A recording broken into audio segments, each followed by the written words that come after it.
تلنگانہ حکومت نے دعویٰ کیا ہے کہ ریاست میں کورونا کی صورتحال پوری طرح قابو میں ہے اور پازیٹیو کیسز کی شرح گھٹ کر 0.4% ہو چکی ہے۔ حکومت نے ٹیکہ اندازی مہم میں شدت پیدا کرتے ہوئے ہر شخص کو ویکسین کی فراہمی یقینی بنانے سے متعلق اقدامات کی تفصیلات تلنگانہ ہائی کورٹ میں پیش کی۔ Director public health Srinivas Rao کی جانب سے پیش کردہ رپورٹ میں بتایا کہ ریاست میں اقامتی اسکولوں اور ہاسٹلز کے طلباء میں کورونا ٹیسٹ میں تیزی پیدا کی گئی ہے۔ 3000 سے زائد اقامتی اسکولوں میں کیے گئے کورونا ٹیسٹ میں 195 طلباء پازیٹیو پائے گئے۔ عدالت کو بتایا گیا کہ 42 لاکھ افراد ایسے ہیں جنہوں نے ابھی تک ویکسین کی ایک بھی خوراک حاصل نہیں کی ہے۔ ریاست میں 1.8 کروڑ افراد نے کورونا ویکسین کی دونوں خوراک حاصل کر لی ہے۔ ڈائریکٹر پبلک ہیلتھ کے مطابق ریاست میں 60 لاکھ ویکسین کی خوراک دستیاب ہے۔ کورونا کیسز اور پازیٹیو شرح میں بڑی حد تک کمی واقع ہوئی ہے۔ انہوں نے کہا کہ حکومت کورونا کی امکانی تیسری لہر سے نمٹنے کے لیے پوری طرح تیار ہے۔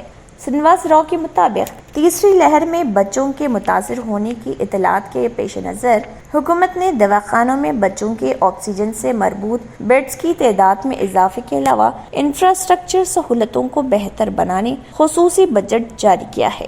ریاست بھر میں 30 سرکاری اور 76 خانگی مراکز میں RT-PCR ٹیسٹ کی سہولت حاصل ہے، جبکہ 1231 مراکز میں ریپڈ اینٹیجن ٹیسٹ کیا جا رہا۔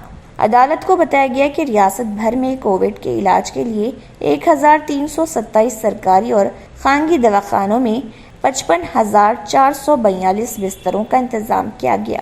دواخانوں میں ICU اور آکسیجن سے مربوط بستروں کے بشمول صرف 2.6% یعنی 1527 بستروں پر کورونا کے مریض ہیں۔ ریاست میں 6 مئی سے فیور سروے کا آغاز کیا گیا۔ انہوں نے بتایا کہ تیسری لہر میں بچوں کے متاثر ہونے سے متعلق ماہرین کی رائے کو پیش نظر رکھتے ہوئے حکومت نے 6000 اضافی بستروں کا خصوصی طور پر بچوں کے لیے انتظام کیا۔ ڈاکٹرز اور پیرامیڈیکل سٹاف کو خصوصی ٹریننگ دی جا رہی تاکہ تیسری لہر کی صورت میں متاثرہ بچوں سے نمٹا جا سکے۔